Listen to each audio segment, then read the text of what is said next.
Actually இப்போ எதுக்கு இந்த வீடியோ அப்படின்னு சொல்லி பார்த்தீங்கன்னா, இது உங்களுக்கு தெரியுது பார்த்தீங்களா, செகண்டாக ஒரு செடி இருக்குது பாருங்க. இது பார்த்தீங்கன்னா 15 க்ரோ பேக்கில் வச்சுருக்கேன். ரொம்ப சிம்பிளாக கொஞ்சம் தான் வளர்ந்துருக்கு. நீங்கள் பார்த்தாலே தெரியும், கொடி கட்டி விட்டுருக்கேன். பாதி கூட இன்னும் வளரல. ஆக்சுவலாக ஆடிப்பட்டத்தில் நம்ம வீட்டுக்கு என்னென்ன காய்கறிகள் பழங்கள்லாம் வந்திருக்குன்னு சொல்லி நான் ஒரு வீடியோ போட்டிருப்பேன். அதில் இந்த செடியை பற்றி நான் எதுவுமே போடலை. இப்போ தான் பார்க்கவே செஞ்சோம். இது வந்து பீன்ஸ் செடிங்க. விதையாக நான் போட்டிருந்தேன். சரி, இது வளராது, அதனால இந்த செடியை எடுத்துகிட்டு வேற வைக்கலாம் அப்படின்னு சொல்லிட்டு இன்றைக்கி நாங்கள் பார்க்கும்போது தான் பார்த்தீங்கன்னா இவ்வளோ பீன்ஸ் வந்துருக்கு.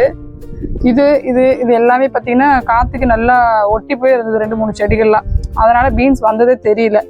இன்றைக்கி எல்லாம் கவாத்து பண்ணும்போது தான் பார்த்தோம். உங்களுக்கு தெரியுதா, நல்லா அழகாக நீளமாக இருக்குது பாருங்கள் பீன்ஸ். எக்ஸ்பெக்டே பண்ணல சீரியஸாக. ரொம்ப சின்னதாக தான் இருக்குது. பேக் கூட பார்த்திங்கன்னா நாங்கள் தூக்கும்போது பிஞ்சிருச்சு.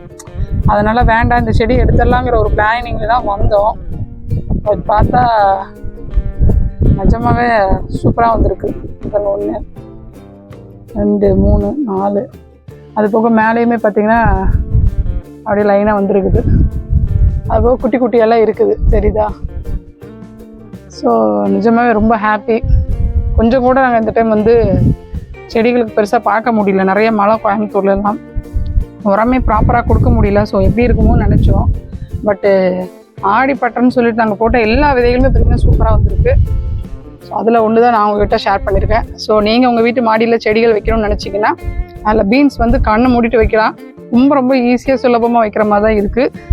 எந்த ஒரு அதுக்கு நம்ம பராமரிப்பு தனியாக பண்ண வேண்டியதில்லை.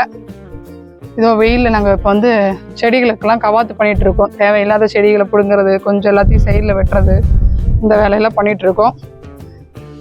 ஸோ இந்த வீடியோவில் பீன்ஸ் செடி வந்து ரொம்ப ஈஸியாக வளர்க்கலாம் அப்படிங்கிறத கிட்டத்தட்ட ஒரு 2 மாதம் கூட இல்லைன்னு நினைக்கிறேன். அதுக்குள்ளேயே பார்த்தீங்கன்னா ஒரு 10 பீன்ஸ் வந்துருச்சு. இப்போலாம் பீன்ஸோட ரேட்டு எப்படி அப்படிங்கிறது வந்து குக் பண்ணுறவங்களுக்கு தெரியும். ஸோ தாராளமாக நீங்கள் வந்து உங்கள் வீட்டு மாடியில் வந்து பீன்ஸ் செடி விற்கலாம். ஸோ இதே மாதிரி வேறு ஒரு நல்ல இன்ஃபர்மேஷனான வீடியோவில் பார்க்கலாம். மறக்காம நம்ம சேனலை சப்ஸ்கிரைப் பண்ணிக்கோங்க. பாய்.